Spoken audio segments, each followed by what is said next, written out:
Hello students, आज हम start करते हैं ऑसिलेशंस का 8th लेक्चर, जिसमें हम देखने वाले हैं 5.11 बीट energy of a particle performing simple harmonic motions.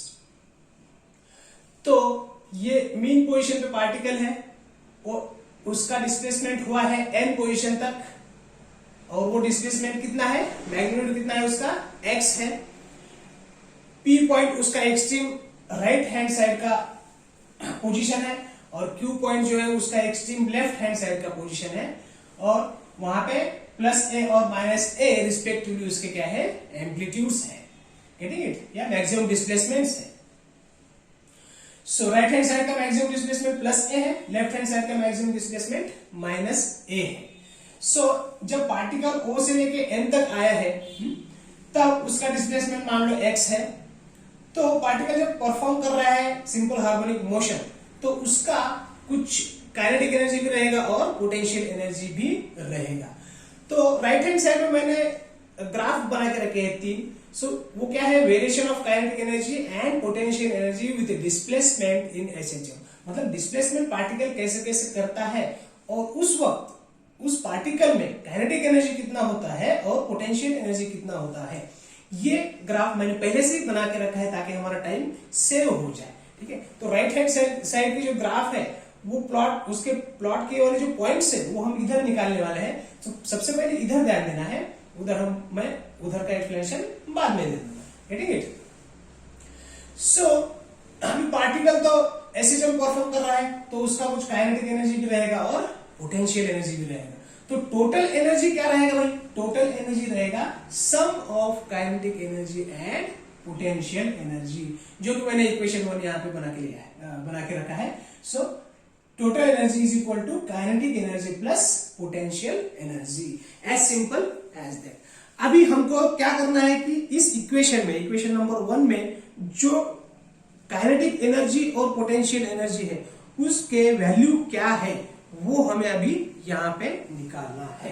सो सबसे पहले क्या निकाल लेते हैं हम, kinetic energy. To find kinetic energy, kinetic energy का वैल्यू जो कि इस इक्वेशन में हमें रखना है। बाद में हम निकालेंगे पोटेंशियल एनर्जी की वैल्यू जो कि हम इस इक्वेशन में ही रखेंगे और टोटल एनर्जी फाइंड आउट करेंगे, ठीक है। सो सबसे पहले kinetic energy, so we know kinetic energy is equal to क्या रहता है, half m into v square, velocity square। ये m क्या है, mass of the particle. So अभी यहां पे देखो मैं लिखता हूं m into velocity of the particle which is performing SHM। हमने क्या देखा था, omega under root a square minus x square. तो यहां पे स्क्वायर है तो ब्रैकेट का भी क्या बन जाएगा, स्क्वायर बन जाएगा। So this is equal to half m omega square, ये स्क्वायर रूट और स्क्वायर के साथ कट जाएगा, a स्क्वायर माइनस आ जाएगा x स्क्वायर। अभी इसको मैं ऐसा लिख सकता हूं क्या, k by m, omega square क्या रहता है, k बाय m रहता है। So is equal which is x, ये तो ब्रैकेट एज इट इज आ जाएगा, ठीक है। So omega square is equal to क्या लिखा मैंने, k बाय m। तो ये m और m कैंसिल हो जाएगा तो यहां पे आ जाएगा half k into a square minus x square. ये आ गया हमारा काइनेटिक एनर्जी का इक्वेशन। अभी देखो यहां पे जैसे कि इक्वेशन में और एक बार लिखता हूं, हमें तो लगने वाला ये है बट यहां पे मैं थोड़ा सा इसको मॉडिफाई करके लिखता हूं ताकि आगे जब न्यूमेरिकल सॉल्व करेंगे तब ऐसे इक्वेशंस हमको लगने वाले हैं। तो काइनेटिक एनर्जी का और एक फॉर्म क्या लिख सकते हैं हम, हाफ m, इस ओमेगा को क्या लिखता हूं मैं, 2 पाई n का square a square minus x square, getting it. Omega is equal to क्या आता है, 2 पाई n, तो 2 पाई n को 2 पाई n और स्क्वायर के लिए इस ब्रैकेट का स्क्वायर ले लिया। तो ये 2 इसमें से एक 2 के साथ कट गया तो ये आ जाएगा m इंटू 2 या 2m pi square n square in the bracket a square minus x square, getting it.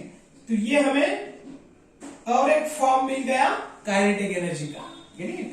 So हमको ये ज्यादातर अभी आज के लेक्चर में हम ये इक्वेशन लगने वाला है काइनेटिक एनर्जी का। इसको नाम देता हूं मैं कुछ, equation number 2। So equation number 2 जो है ये तो हम यहां पे रखने वाले हैं 1 में, लेकिन पोटेंशियल एनर्जी भी निकालना है हमको उससे पहले। सो यहां पे पोटेंशियल एनर्जी निकालने के लिए हमें, या इसको मिटा देता हूं मैं, ये इसकी जरूरत नहीं है क्योंकि यहां पे कुछ लिखना है हमें। अभी क्या करना है हमको, पोटेंशियल एनर्जी निकालना है। अभी क्या करना है, टू फाइंड, ये तो नंबर 1 था, नंबर 2 क्या है, टू फाइंड पोटेंशियल एनर्जी। अभी यहां पे ध्यान देना है कि पोटेंशियल एनर्जी कैसे निकालेंगे। अगर टोटल वर्क डन निकालते हैं हम पार्टिकल का, टोटल वर्क डन निकालते हैं पार्टिकल का, तो हमें पोटेंशियल एनर्जी मिल जाएगा। पोटेंशियल एनर्जी के लिए अभी हमें कंसीडर करना है कि पार्टिकल तो अब एक्स डिस्प्लेसमेंट तो हुआ है पार्टिकल का, लेकिन उसका और एक्स से भी ज्यादा पी की तरफ थोड़ा सा ज्यादा, इन द सेंस एक्स से थोड़ा सा ज्यादा डिस्प्लेसमेंट लेते हैं हम dx। पार्टिकल को हमने n से लेके p की तरफ कितना डिस्प्लेस किया है, यहां पे लिख देता हूं मैं उसका वैल्यू dx। Getting it? उस पार्टिकल का छोटा शॉर्ट डिस्प्लेसमेंट किया है हमने dx। ठीक है, मतलब अभी मान लो कि O से लेके n तक पार्टिकल जितना जब डिस्प्लेस हुआ था, तब कुछ ना कुछ उसका रिस्टोरिंग फोर्स रहेगा। तो F इज इक्वल टू क्या रहेगा, minus of k into x, where k is the constant और x क्या है, उसका डिस्प्लेसमेंट है। फोर्स और डिस्प्लेसमेंट अपोजिट डायरेक्शन में, इसलिए हमने माइनस साइन लिया है। ठीक है, ये हमने वेरी फर्स्ट लेक्चर में भी देखा है। अभी मान लेते हैं x, O से लेके x तक तो डिस्प्लेसमेंट हो गया उस वक्त, तो ये फॉर्मूला हमको पता है, लेकिन फिर n पॉइंट से लेके आगे p की तरफ थोड़ा सा डिस्प्लेसमेंट किया है, वेरी शॉर्ट डिस्प्लेसमेंट dx। उसका वैल्यू कितना है, dx। यहां पे x था, यहां पे कितना है, dx। dx सिंपली क्या है, very very small value of the displacement, that's why we have taken dx। अभी dx डिस्प्लेसमेंट के लिए कुछ, dx डिस्प्लेसमेंट हुआ है मतलब कुछ ना कुछ तो वहां पे वर्क डन हुआ है। सो वर्क डन हुआ है मतलब क्या रहेगा वहां पे, वर्क डन हुआ है। ठीक है, सो कुछ ना कुछ वहां पे क्या हुआ है, वर्क डन हुआ है। तो वर्क डन हुआ है, तो वर्क डन का फॉर्मूला क्या है, force into displacement, force into displacement. तो ये फोर्स की वैल्यू और ये फोर्स की जो वैल्यू है वो सेम है। क्यों? क्योंकि x तक डिस्प्लेस होने के बाद जो रिस्टोरिंग फोर्स डेवलप हुआ है, वही restoring force x plus dx तक जब पार्टिकल डिस्प्लेस हुआ है, उस वक्त का भी रिस्टोरिंग फोर्स जो है वो भी क्या है, F ही है। Getting it? क्यों? क्योंकि वो डिस्प्लेसमेंट बहुत स्मॉल है, इसलिए रिस्टोरिंग फोर्स अप्रोक्सीमेटली क्या रहेगा, F ही रहेगा। दैट्स वाई यहां का जब dx डिस्प्लेसमेंट हुआ है तब का रिस्टोरिंग फोर्स भी हमने क्या लिया है, F लिया है। यहां पे ये ध्यान देना बहुत जरूरी है, क्योंकि जब x तक डिस्प्लेस हुआ था पार्टिकल, तब भी रिस्टोरिंग फोर्स F ही था, और जब x प्लस dx डिस्प्लेसमेंट हुआ है पार्टिकल का, तब भी उसका रिस्टोरिंग फोर्स क्या लिया है हमने, F ही लिया है। सो कुछ ना कुछ वर्क डन हुआ है, तो स्मॉल डिस्प्लेसमेंट है तो स्मॉल वर्क डन, इसलिए हमने इसको dw बोला है। So dw is equal to F into minus of dx। अभी dw इज इक्वल टू क्या रहेगा, ये F की वैल्यू यहां पे रख दो, minus of kx into minus of dx। सो ये dw इज इक्वल टू बन गया माइनस इंटू माइनस प्लस बन गया, तो ये kx इंटू dx बन जाएगा।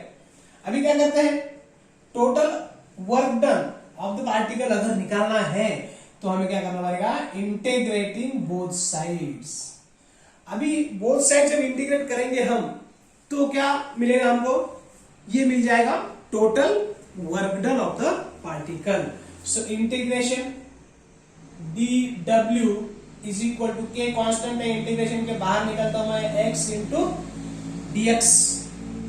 अभी लिमिट्स ऑफ इंटीग्रेशन क्या लेंगे, 0 टू x, यहां पे लेता हूं मैं 0 टू b, यहां पर भी लेता हूं 0 टू x। अभी आप बोलेंगे कि भाई डिस्प्लेसमेंट हुआ है dx तक, तो हमने लिमिट जो है वो 0 टू x प्लस dx लेना था, बट x प्लस dx मतलब dx का वैल्यू छोटा होने की वजह से मतलब 100 प्लस 0.0001, तो ये अप्रोक्सीमेटली इक्वल टू क्या रहेगा, 100 ही रहेगा। तो डिस्प्लेसमेंट है बहुत छोटा, इसलिए हमने लिमिट भी क्या लिया, 0 टू x ही लिमिट ले लिया है। तो यहाँ पे ये चीज समझना बहुत जरूरी है, यहाँ पे x प्लस dx नहीं लिया, क्यों, क्योंकि डिस्प्लेसमेंट डिस्प्लेसमेंट dx जो है, जो कि हमने बाद में दिया है, तो क्या है, बहुत बहुत छोटा है, वेरी वेरी स्मॉल डिस्प्लेसमेंट है, very very short displacement. So that's why we have taken integration है 0 टू x। सो यहाँ पे इसका तो बन जाएगा W, total work done. Work done के लिए भी हमने वर्क डन कहां से कहां तक किया है माना है, 0 टू x तक किया है माना है, जब क्यों, क्योंकि dx is very very small.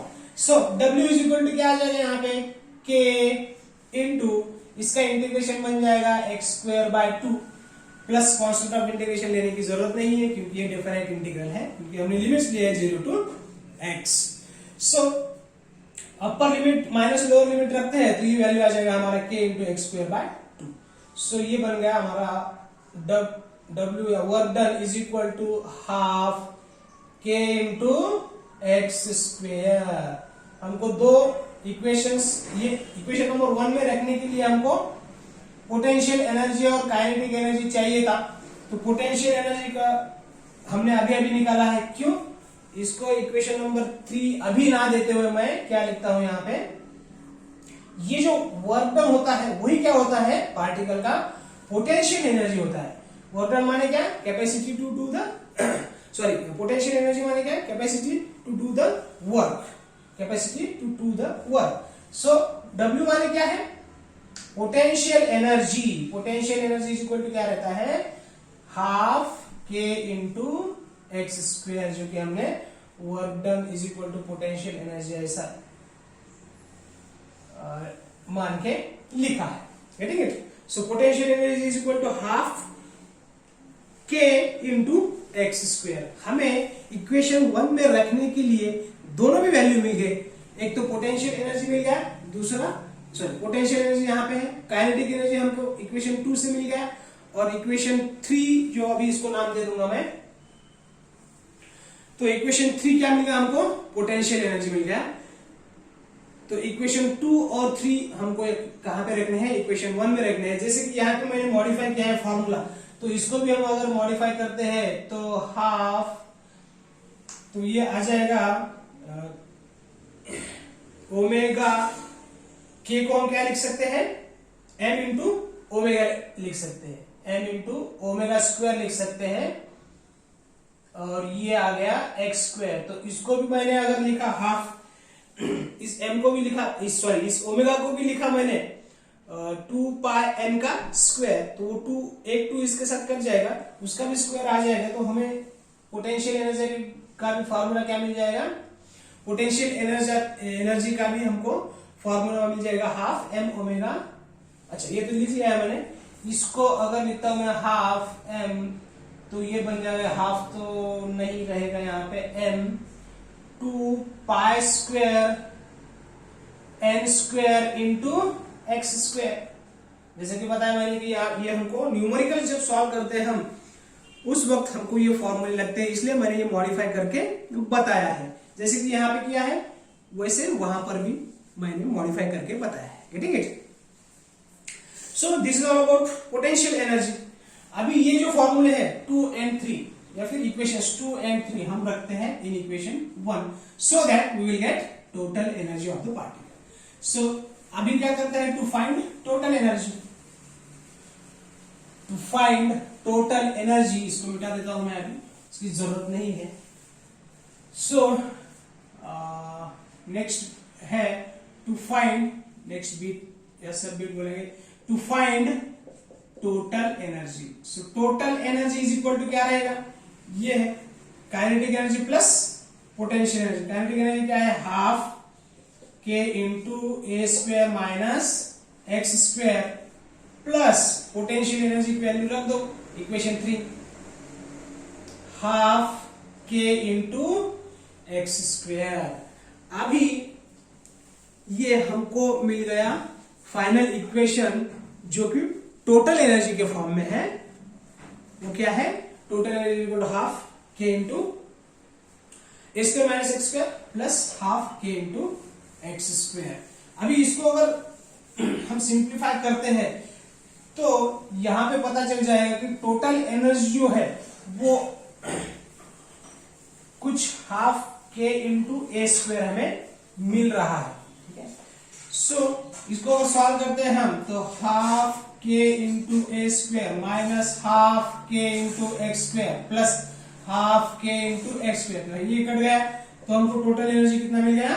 Half के इंटू ए स्क्वायर। तो अभी जब हम आगे आगे देखेंगे इसके स्पेशल केसेस रखने के बाद इसके वैल्यू कैसे कैसे आते हैं तो आपको पता चल जाएगा कि total energy of the particle जो है वो ऑलवेज कांस्टेंट है, मतलब कांस्टेंट वैल्यू आएगा उसका जो कि हाफ के ए स्क्वायर है। देखते हैं अभी वो हम यहां तक तो पता चलेगा total energy equal to half के ए स्क्वायर। सो अभी आपकी बुक में 3 इसके केसेस दिए हैं। 3 cases have been given in your book. So ताकि हम वो जो ग्राफ निकाला था मैंने, वो ग्राफ में हमें कम से कम 3 पॉइंट्स ऐसे निकालने हैं कि हम ग्राफ का जो नेचर है वो फाइंड करने के लिए हमको 3 केसेस दिए हैं। सो पहला केस क्या है? केस 1 में अगर हम देखते हैं तो when particle is at mean position पे है तो उसका डिस्प्लेसमेंट कितना रहेगा भाई? x इज इक्वल टू क्या रहेगा उसका? 0। सो मीन पोजीशन पे डिस्प्लेसमेंट ऑफ द पार्टिकल क्या रहता है? 0 रहता है। ठीक है, जब डिस्प्लेसमेंट पार्टिकल का नहीं है मतलब पार्टिकल कहां पे है? मीन पोजीशन पे। तो मीन पोजीशन पे है तो उसका डिस्प्लेसमेंट क्या है? 0 है। तो 0 डिस्प्लेसमेंट है मतलब इस पोटेंशियल एनर्जी कितना रहेगा उसका और काइनेटिक एनर्जी कितना रहेगा ये हम अभी निकालेंगे। तो x इज इक्वल टू 0 अगर यहां पे रखते हैं हम इस इक्वेशन में, इसको इक्वेशन नंबर 4 नाम दो। सो इक्वेशन नंबर 4 में अगर x इक्वल टू 0 रखते हैं तो यहां पे काइनेटिक एनर्जी कितना आ जाएगा? हाफ के into A square and potential energy कितना आएगा भाई? पोटेंशियल एनर्जी का ये फॉर्मूला है, काइनेटिक एनर्जी का ये फॉर्मूला है। ठीक है, सो पोटेंशियल एनर्जी आएगा, यहाँ पे 0 रखते हैं तो ये 0, ये पूरी टर्म पोटेंशियल एनर्जी की टर्म क्या बन जाएंगी? 0 बन जाएंगी। यहाँ पे अगर 0 रखते हैं x की जगह पे तो काइनेटिक एनर्जी की टर्म क्या बन जाएगी? हाफ के इंटू ए स्क्वायर। सो अभी काइनेटिक एनर्जी का ये आ गया, पोटेंशियल एनर्जी 0 आ गया, काइनेटिक एनर्जी आ गया हाफ के ए स्क्वायर। तो टोटल एनर्जी क्या आ जाएगा? Total energy equal to kinetic energy plus potential energy. Kinetic energy ही बच गया यहाँ पे हाफ के इंटू ए स्क्वायर। तो अभी देखो यहां पे थोड़ा सा मॉडिफाई करके अगर मैं लिखूं तो k को क्या लिख सकते हैं हम? जैसे कि ओमेगा स्क्वायर इक्वल टू क्या है? k by m। तो k को क्या लिख सकते हैं? m into omega square. इसको मिटाने तो भाई into A square is equal to half m into, इसको लिखता हूं मैं a ओमेगा का ब्रैकेट स्क्वायर। तो a ओमेगा क्या है? एसएचएम का मैक्सिमम वेलोसिटी है।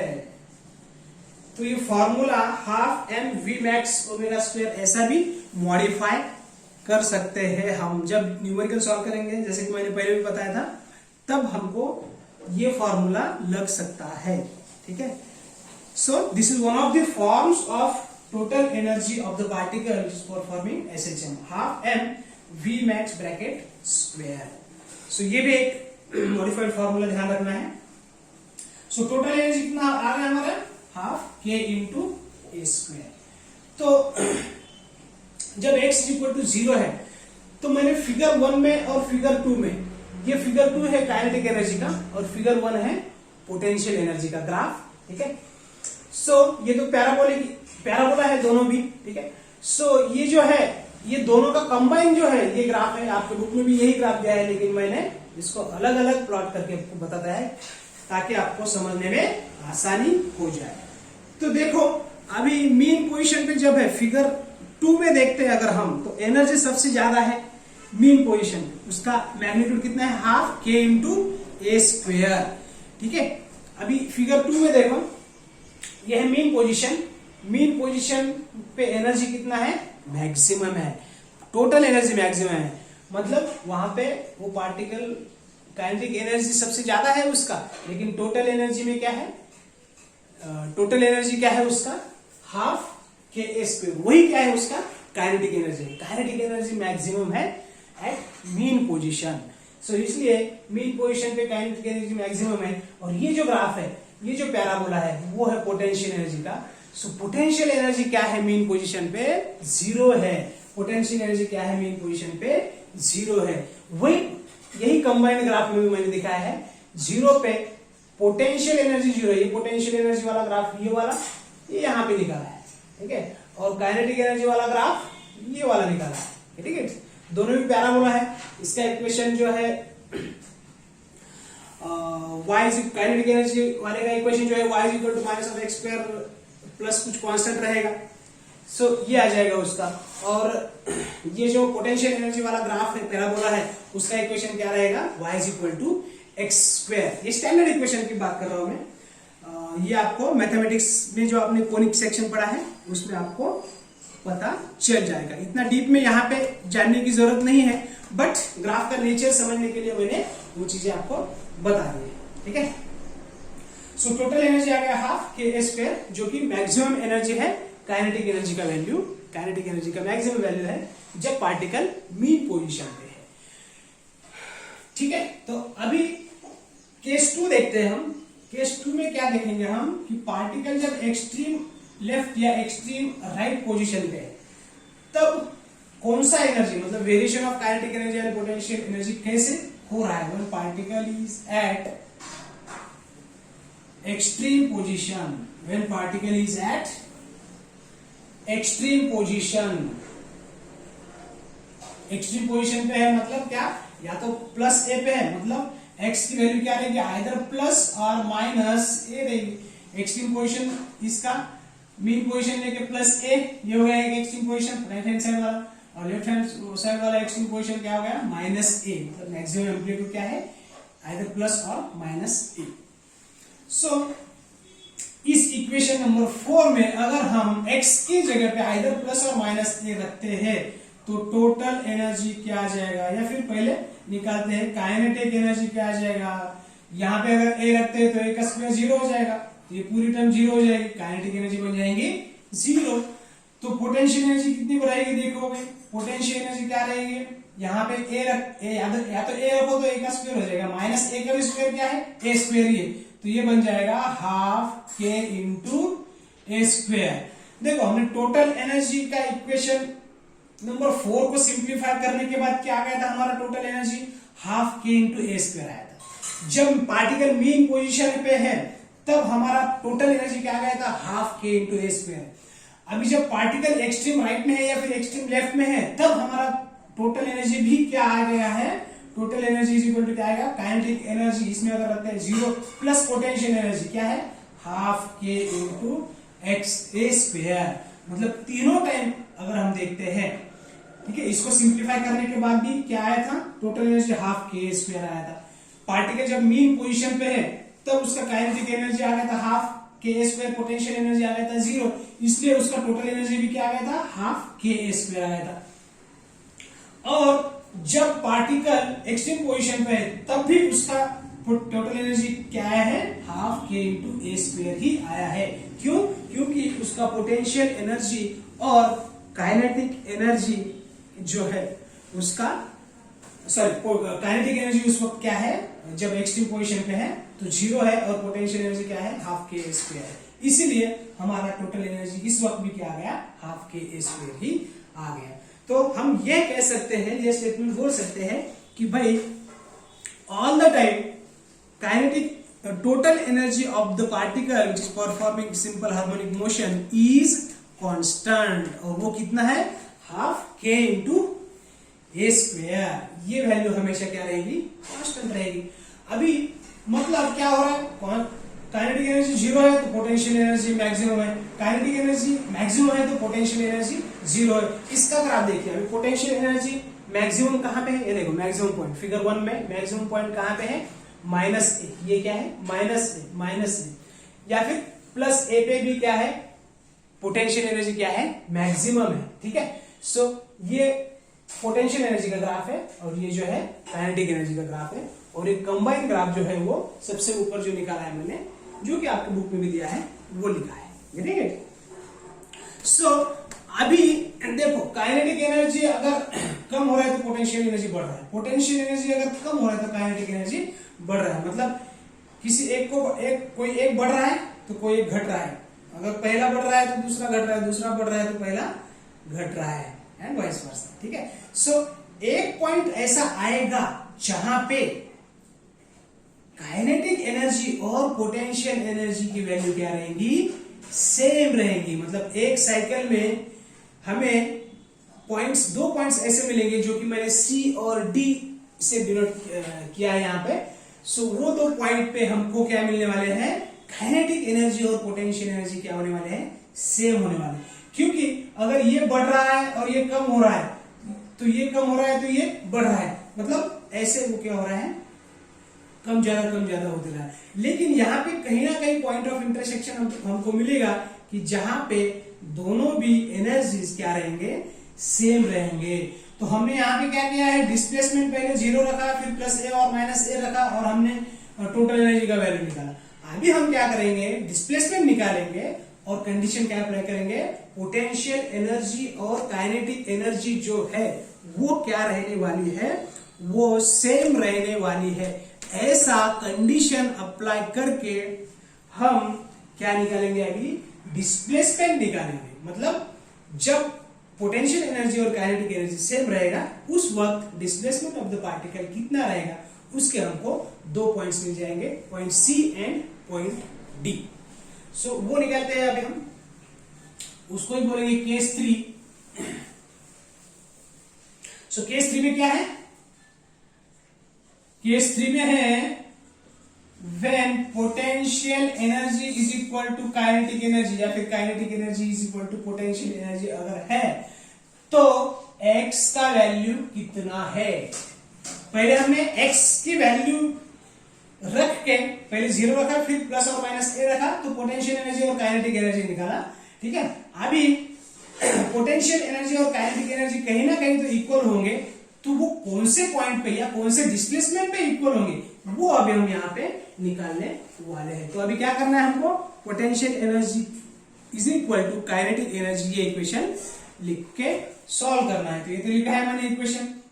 सो पोटेंशियल एनर्जी क्या रहता है, हाफ के into x square is equal to kinetic energy क्या रहता है, हाफ के इंटू ए स्क्वायर माइनस एक्स स्क्वायर। तो अभी ये हाफ के और हाफ के तो कट जाएगा इधर दोनों तरफ से। So x square is equal to क्या आ गया, ए square minus x square. So ये अगर लिखता हूं मैं, ये एक्स स्क्वायर को इधर लेता हूं तो ये बन जाएगा 2x square is equal to A square. So x square क्या बन गया, ए स्क्वायर बाय 2, ये x square is equal to क्या बन गया, ए स्क्वायर बाय 2। तो एक्स इज इक्वल टू क्या बन जाएगा, प्लस और minus A by under root 2। वही जो वैल्यू मैंने यहां पे लिखी है, minus A by root 2 plus A by root 2, या ये काइनेटिक एनर्जी वाले ग्राफ में भी वही लिखा है, minus A by root 2 plus A by root 2। तो हमको ऐसे दो पॉइंट्स मिल गए जहां पे काइनेटिक एनर्जी और potential energy of the particle which is performing SHM both are same. तो वो कौन से डिस्प्लेसमेंट पे है, उसके दो पॉइंट्स मिल गए। तो x is equal to either plus A by root 2 और x is equal to minus A by root 2, ठीक है। तो ये मेन जो हमारा ग्राफ है जो कि बुक में भी दिया है, वो उसमें मैंने ये माइनस ए बाय रूट 2 और प्लस ए बाय रूट 2 निकाल के रखे हैं, ठीक है। सो फिगर 1 फिगर 2 जस्ट समझने के लिए मैंने निकाला है। मेन तो हमें जो है फिगर, मेन जो ग्राफ है हमारा, ग्राफ 1 ग्राफ 2 जो है ठीक है, वो तो समझने के लिए दिया है। मेन ग्राफ जो है हमारा ये वाला है, ठीक है। So this is all about 3 cases of the particle which is performing performing simple harmonic motion or possessing the energies, kinetic energy and potential energy. So variation of kinetic energy and potential energy with displacement in SHM का graph तो आपको अभी तक पूरा समझ में आ चुका है, ठीक है। So this is all about the energy of a particle which is performing simple harmonic motion. So I think यहाँ तक किसी को डाउट नहीं रहेगा। अगर आपको कुछ डाउट है तो आप कमेंट बॉक्स में लिख दीजिए, मैं वो डाउट डेफिनेटली सॉल्व करूंगा। And thank you for watching.